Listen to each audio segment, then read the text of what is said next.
Good morning, y'all, and happy Halloween. What?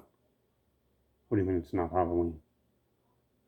It's not. What do you mean it's not Halloween?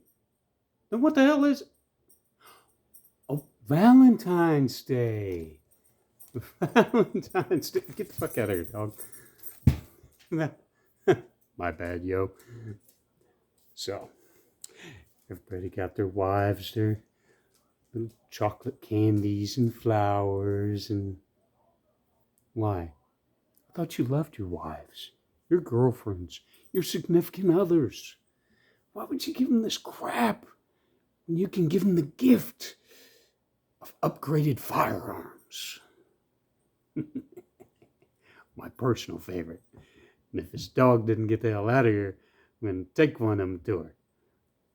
I'm not going to shoot her. Butt stroke to the head series, maybe. But I'm not going to shoot her. She's my girl.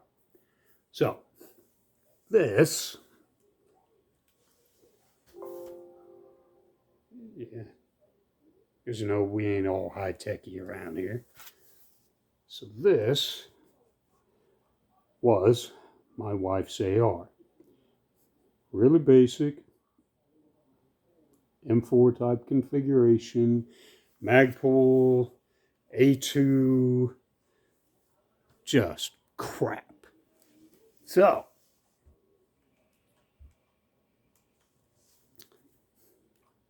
what do we do about this? Now, it's shot. Don't get me wrong. It's shot. It did fine. It was great. But this,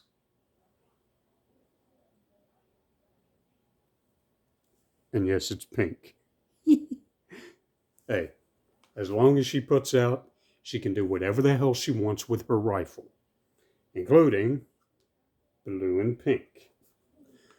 So, as much as I would have loved to have gone through all this on video, in person, all that good shit, YouTube apparently is being really anal about simple things like to magazine or not to magazine. As long as I don't remove it, I don't get a strike on my channel, and I don't get the video taken down, and the yada yada yada, all the other bullshit.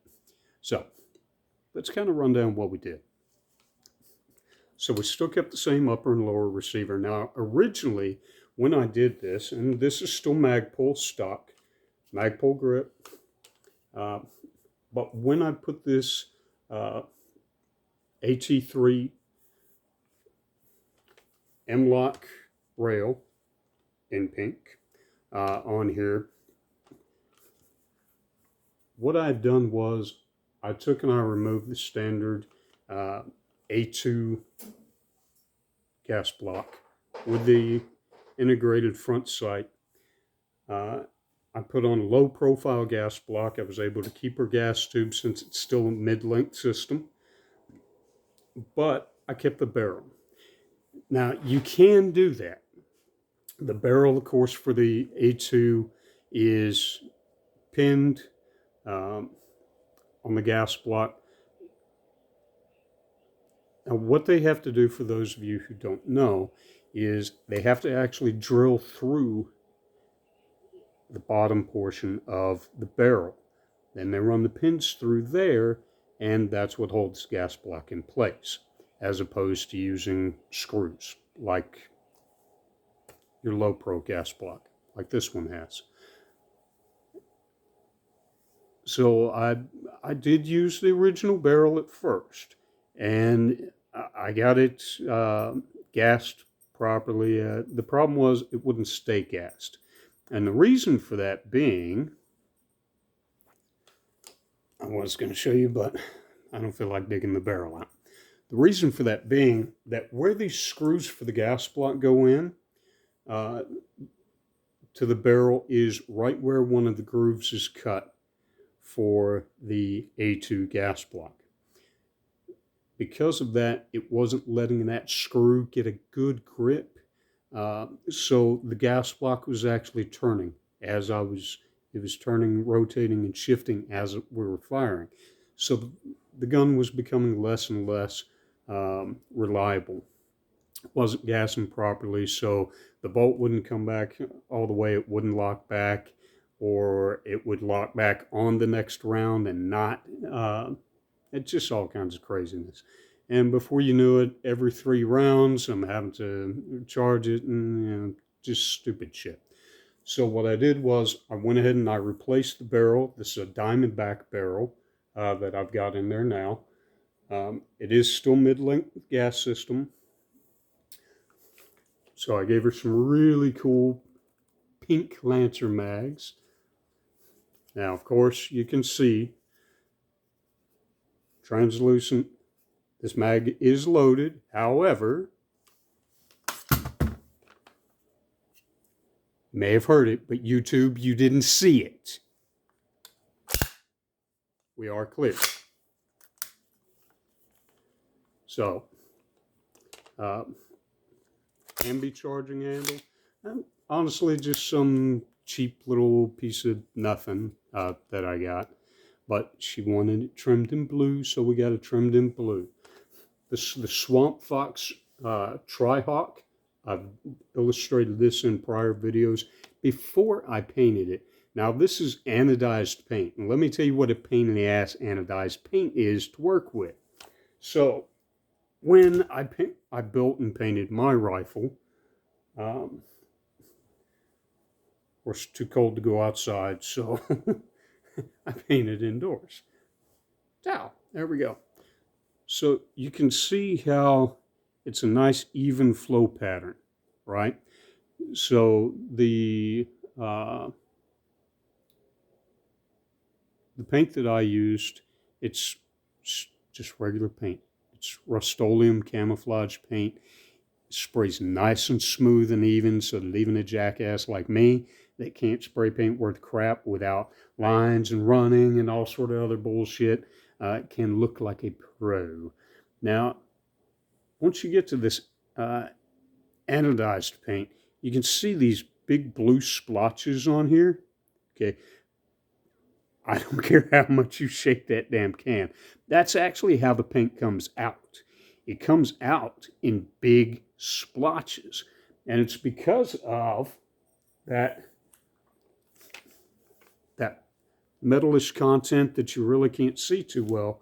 But you see how it kind of glares, all right? It's because of that. So it comes out nice and big and splotchy, which is also how it covers whatever you're spraying. So you do have to be careful with runs and all that kind of crap, and you got to shoot it 16 times, and it's just a huge pain in the ass. If I can avoid ever using anodized paint in the future, I will. However, there are still a few things that I do need to trim out on this. Probably do the guard down here using that anodized paint. I might do the trigger. Not a whole lot, but just enough to, of course, I do need to install this. Is the only rifle I've got that doesn't have an ambi selector on it. I will switch that out, and of course I'll anodize that, just give her a little, spread the blue wealth, as it were. So again, Magpul. This is like a, I don't know, it's something I got off like DB Tactical or something like that.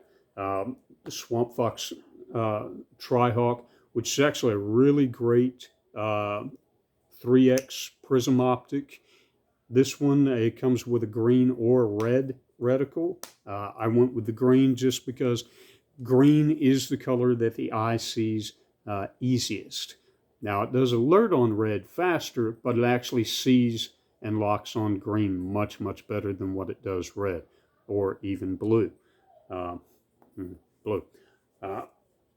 So we've got the AT3 M-LOK rail.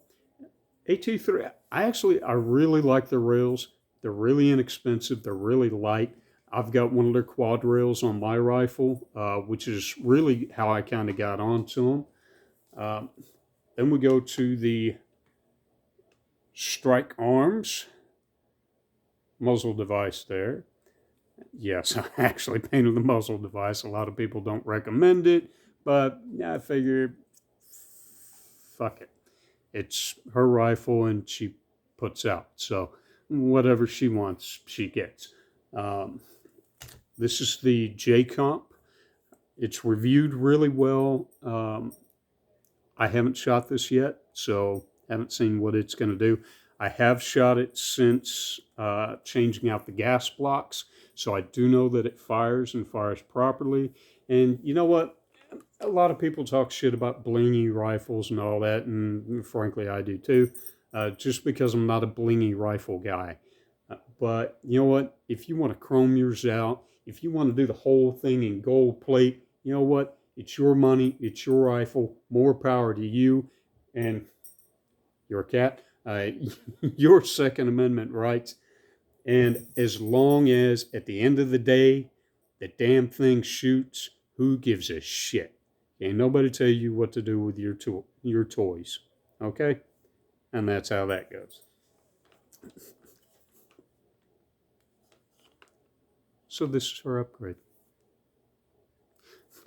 I know it's been a while since we've done a video, and I really do wish that I could have done this whole transformation thing on video, but anybody who watches any of the larger firearms channels saw a lot of them get suspended, saw a lot of them getting double and triple strikes. They were nice enough to stack them all into one in most cases, but a lot of those guys are in real danger of losing their channels.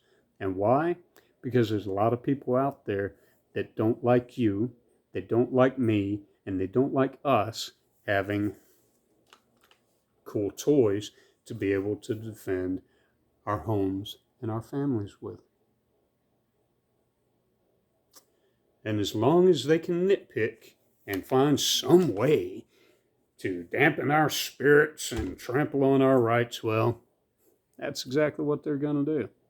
So, if we got to do stupid shit like not disassembling rifles, not showing builds, not removing a magazine on camera, okay, we'll play your stupid game. And I'll try not to be gone so long. Until next time, this is Brian, and we'll see you later.